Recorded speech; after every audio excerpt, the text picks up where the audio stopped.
From LinkedIn News, I'm Leah Smart, host of Everyday Better, an award-winning podcast dedicated to personal development. Join me every week for captivating stories and research to find more fulfillment in your work and personal life. Listen to Everyday Better on the LinkedIn Podcast Network, Apple Podcasts, or wherever you get your podcasts. The HP AI PC breaks language barriers instantly by translating up to 44 languages in real time, powered by the Intel Core Ultra processor. With the right tools, work doesn't have to feel like work. Learn more at hp.com/AIPC.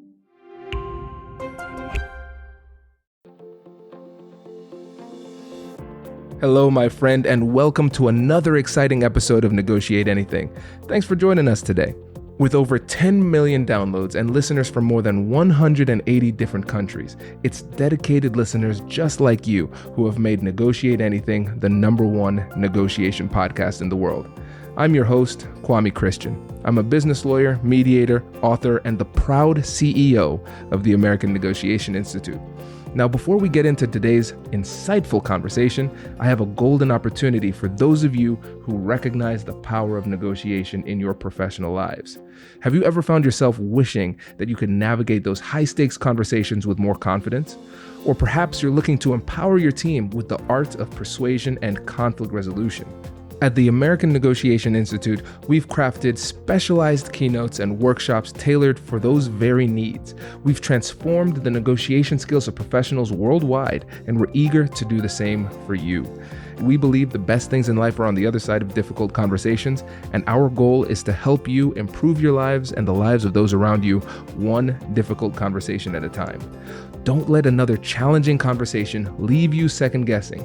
Click the link in the description to discover how we can help you find confidence in conflict, negotiate better deals, and have stronger relationships. Because in the world of business, every conversation counts.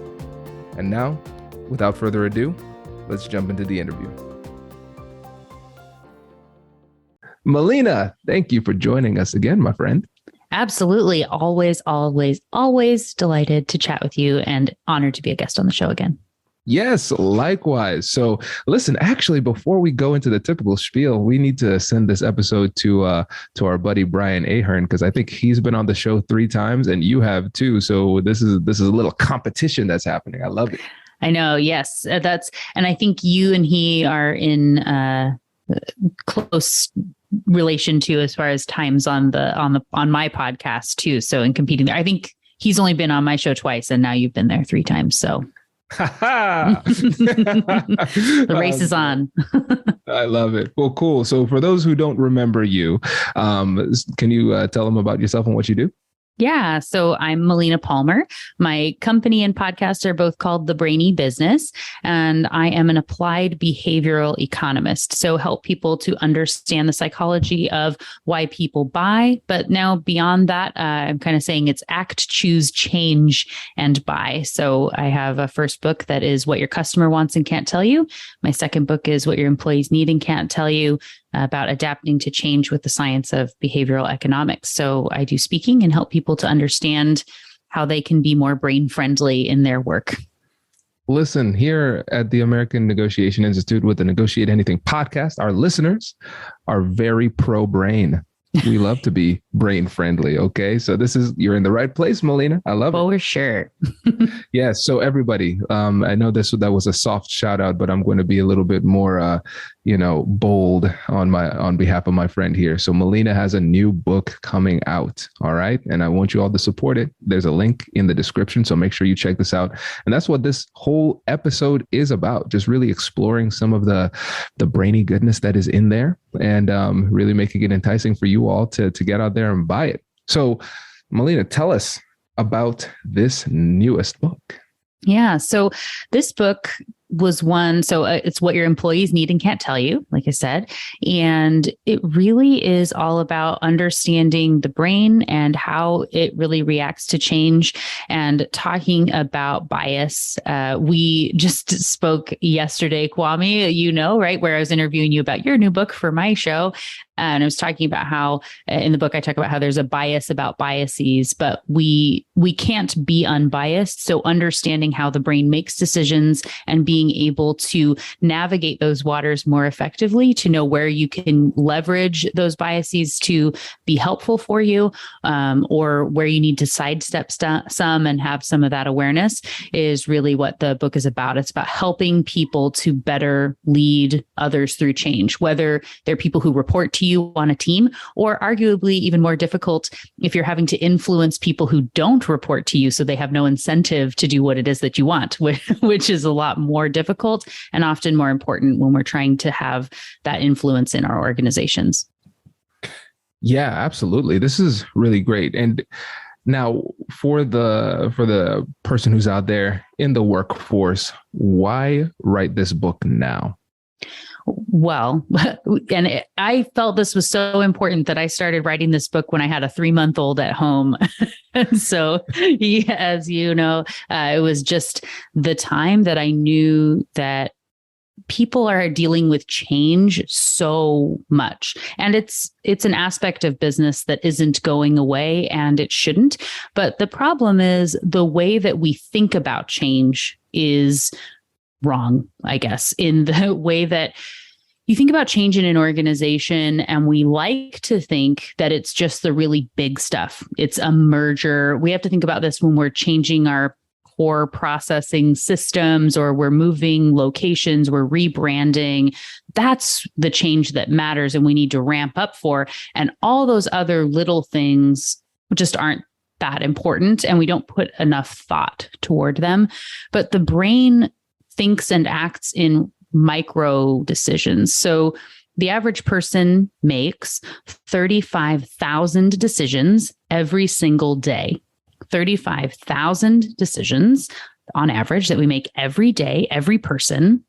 And you think about, half of that being work stuff. So when you look at all these little, I talk about it in the book as like snowflakes of change, right? So everything is piling in on this kind of snowball, or a tundra of past bad decisions of choices, maybe. But the subconscious brain is making all those decisions every single day. And if we can make it a little bit easier and work with it, so things are piling in, in the right way to get that snowball rolling, it's going to be working to our advantage. So you need to be looking at those micro moments, those micro change opportunities to help make it so that change is easier, instead of saying, it's get people on board with change is like one item on a to-do list. No, that doesn't work. Yeah, it makes a lot of sense. And essentially what you're saying is we have to change the way that we think about change. Mm-hmm. Once we get a better understanding of the cognitive processes that happen behind the scenes, like beneath the surface, then we can have a better understanding of how to manage change more effectively. When you think about managing this change, what would you say are the biggest barriers to doing that? I think our own way that we like to think about presenting information and how our brains are biased ourselves, right? So I know last time I was on the show, we talked about confirmation bias. And so our brains are programmed to think that we are better, faster, stronger than everybody else, including the us of 5 minutes ago. And we are very much wired to think that we're less biased than other people, that we are more receptive to change, that the way that other people are doing things, if they're not in line with us, there's something wrong with them. We just are all in on why we're the best. Our brains are kind of wired in this way. So understanding that there's a lot more out there, and I know you talk about this all the time, which is of course why we get along so well. But in the way that you go into any sort of change conversation, people tend to look for the way that they're going to win and convince that other person to be on the right team, right? Get on board as quickly as you can with as little resistance as possible. And anybody who tries to rock the boat or asks questions needs to get out, right? You don't belong here. And for one, change is difficult for people, yes, but it doesn't have to be that hard. And you want to have people excited about the change. Change doesn't have to be presented in this way that's saying, oh man, I know it just came down from the higher up, so don't shoot the messenger here, but we're going to have to be getting on board with this real quick. I need everybody to rally for this new initiative coming, right? That's really set everybody up to feel like this is a terrible idea. Like you've made it so much harder when it doesn't have to be, just in the way that you frame the information. So, change is really about how the information is presented to people, not typically in the change itself. Hello, my friends. Before we get back to today's episode, I want to ask you a question. Have you ever wondered how to elevate your team's negotiation game and how you can help the folks on your team have better, difficult conversations? At the American Negotiation Institute, we offer transformative keynotes and workshops tailored to empower professionals with top-tier negotiation and conflict resolution skills. Whether it's a keynote for your next event or hands-on training for your team, we've got you covered. Don't just negotiate. Master the art with the American Negotiation Institute. Click the link in the description to find out more. Elevate, negotiate, and succeed. Introducing the HP AI PC, your powerful AI assistant. Easily search through personal files, gain valuable insights, and make smarter, more informed business decisions. Unlock the future of work today with the HP AI PC, powered by the Intel Core Ultra processor. With the right tools, work doesn't have to feel like work. Learn more at hp.com/AIPC.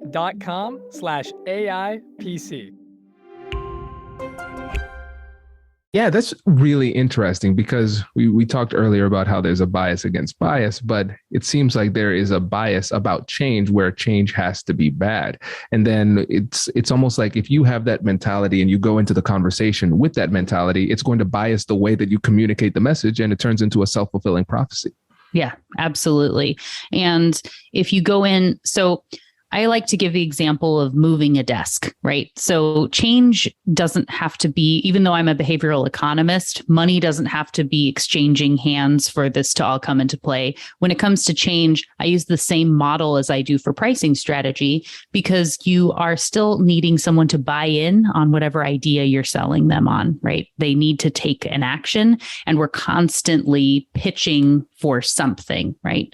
And so in that process, though, if you are saying, for moving the desk, you say, okay, I know you've just gotten settled in here and you really love where you are. And I know you've got a window and these good opportunities, but can you possibly, get on board with, we're going to have to rally and make this happen. And it feels like that you're empathizing when you do that, right? Like I'm getting on their level and showing that I get that this is hard. But it doesn't have to be this way, right? Where if instead you can present that information and say, hey, we have this opportunity to move to another area of the building. I've already scoped that out. And based on the conversations that we've had over the years, I know that a great window is ideal for you. So I've scoped out this spot. I'm ready to talk to facilities. But before I pull the trigger, wanted to make sure that this is what that I'm meeting what you would be interested in having. Can you see yourself, or, what would make you most excited about working in this new space? So it's very important in how you frame that. We're not talking about where they are. We're not talking about what they're giving up, saying, I've been paying attention over time and taken this into consideration when I found this opportunity. Is there anything I'm missing? Please let me know, because we have an option here.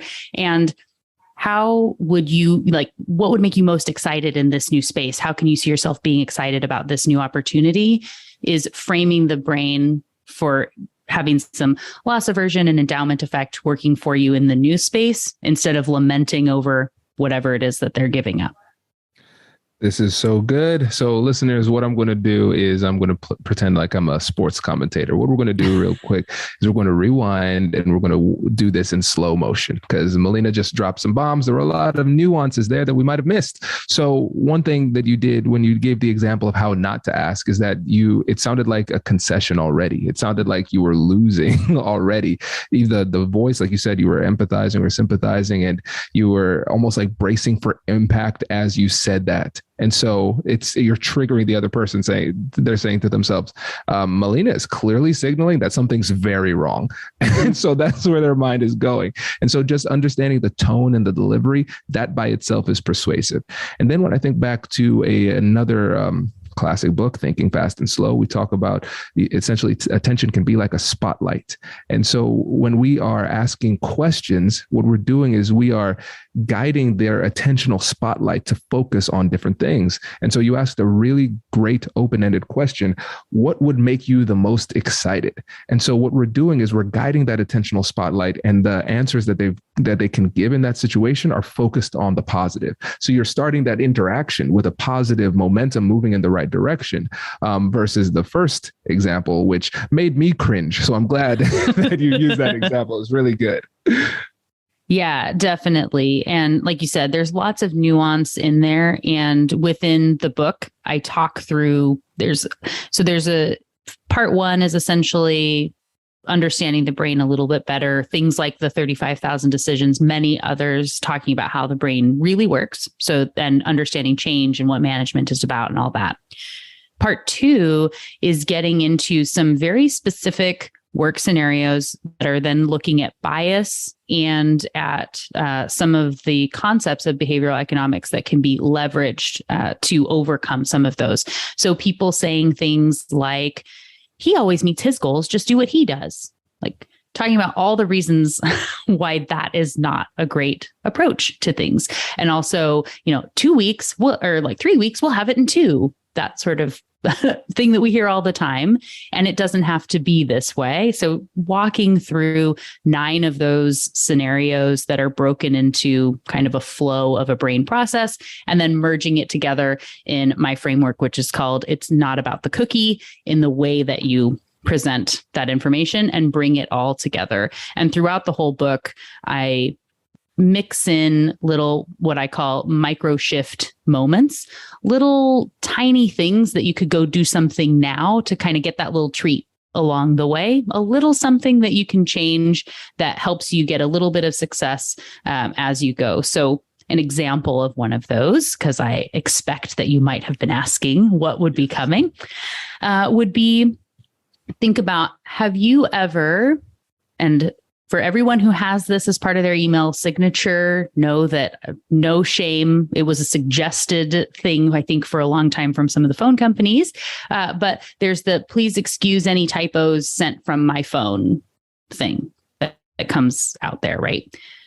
So if we think about the message that this is actually sending to people, it's intended to be very generous and thoughtful and saying, hey, sorry about this. But what you're actually saying is, hey, I'm too busy and important to proofread my email before I sent it to you.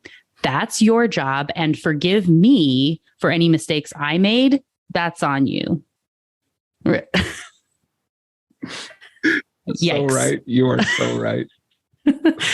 And even if people can't articulate that they feel that way, it's in every single email. So my argument here becomes 1, everyone who has that, hit pause right now, update that setting. You can change it. Let's get rid of that. If the email doesn't justify you going back and taking the time to proofread it, there's a question of if I even need to be sending it right now, right? Do I need to send this information? And is this the best way to be sending it? So my podcast always ends with me saying to be thoughtful. That's how I end my emails. That's my email signature. And really, one of the big tips in the book is looking at the communication that we send, being more thoughtful about why you're sending it, what you're trying to achieve, who you're sending it to, where they are, where you're looking for them to go, and being more thoughtful and intentional with the communication that you have so we can have less and it will be more effective. I love that. This is really, really good. And yes, I remember those email signatures, highly problematic, but I'm glad that you are championing the cause for good here. Yes. And I know when it comes to writing books, this is your second book, right?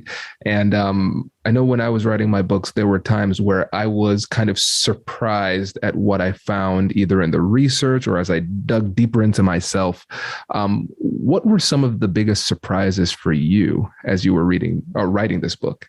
Yeah, one of the things that was an article I found that just has stuck with me. And it's at the very beginning of the book. So Gallup has an article, a study that they were talking about how when you look across managers, and it's that 82%, I believe. So if I'm off on the exact number, my apologies, but I believe it's 82% of managers do not have a natural talent for the job. Yee. Over 80% of managers are not meant to be managers and that's where people get promoted because they've been in a role for a long time. They deserve it. They've put in the effort, whatever, but they're just not naturally gifted in that way. What they also found is they say 1 in 10 people, just in general, has the talent to be a great manager. 1 in 10. And that another 2 out of 10 have the capacity to be trained to be a great manager based on these criteria of what they found from surveying hundreds of thousands, if not millions of people, to be able to determine what makes a great manager. So that means 7 out of 10 will never be good. And that is making up over 80% of who are already managers. So that is important to note. But the advice that they gave within this particular article, which also was in the Harvard Business Review, is saying that good news is that most people don't manage more than 10 people. And if 1 in 10 has the natural talent to be a manager, the odds are that the right person for being the manager is already on the team. Yeah, but so how am I supposed to find that person? And I'm demoting the person who was the manager to say, you don't have the natural talent, but Susie does. So she's now your boss because we think has the natural talent, and enjoy your new demotivated life of being not the boss anymore. Or if you wait for everyone just to leave, that's bad. But probably the people who are bad managers are the ones that are most likely to stay if you have an organization of bad management, right? It's just this terrible setup. Right? And it feels so demoralizing, like there's no hope. So we might as well just stick with what we have. And so as far as writing my book is giving these tips so that anyone who wants to be better, even if you are in that 7 out of 10, not that anyone would actually know, and our optimism bias wouldn't let us know that we are one of those. Odds are that you are, I guess. All of us, right? Then you're able to find some opportunity to understand the brain for both the way you present information and how people are receiving that information, how you communicate with others, to be better at leading yourself and others. So I don't think that we have to be stuck to that stat anymore. And that's good because it's a pretty depressing one. Yeah, it is. It is. And it's funny, as you explained it more and peeled back the onion, it just got worse and worse. So right. It's so interesting. But again, I think it's really important for us to understand these things. And one of the things I enjoy about psychology is that it kind of depersonalizes the reality to a certain extent, because somebody could listen to this and then they could take it personally, like, oh man, I'm a terrible manager. Oh my goodness. Okay. But if I take the time and understand the psychology behind this and what I can do to improve those type of things, now provides us with a framework and a path forward to improvement and getting better. So I think that's really great. And one of the things that you talked about was your framework. And dare I say, you dropped some crumbs to the cookie framework. So can you tell us about that? Sure. Yeah. So if you were to imagine we're walking down the street, having a great conversation, we're all engrossed in that chat. And then all of a sudden we smell this amazing scent in the air that draws us in, and it's a little bit sweet and salty, and we can tell it is chocolate chip cookies baking. We're talking to each other, but more like cartoon characters being guided by our noses down the street, trying to find the source of this delicious scent. By the time we get then to the front of the store and we see that there's a line and we wait and we're building some anxiousness about that. And they say, oh, today only buy 3, get 1 free. And we have samples and we're so excited. Before we know it, we leave each eating cookies and with a bag in hand, right? Opposite situation. We're walking down the street. same conversation, somebody comes, shoves a coupon in your face and says, today only, I have cookies. And if you buy 4, you only pay for 3 of them. And I have samples. You go, ugh, guy, like, get out of here. I don't want those. Right. And now we're having a conversation about bad sales experiences. And by the time we get in front of the store and see the line, and we're taking note when we smell the cookies to write Yelp reviews about their bad tactics, and we would never buy from them. And we are pitying those in line for how terrible they are compared to us. Right.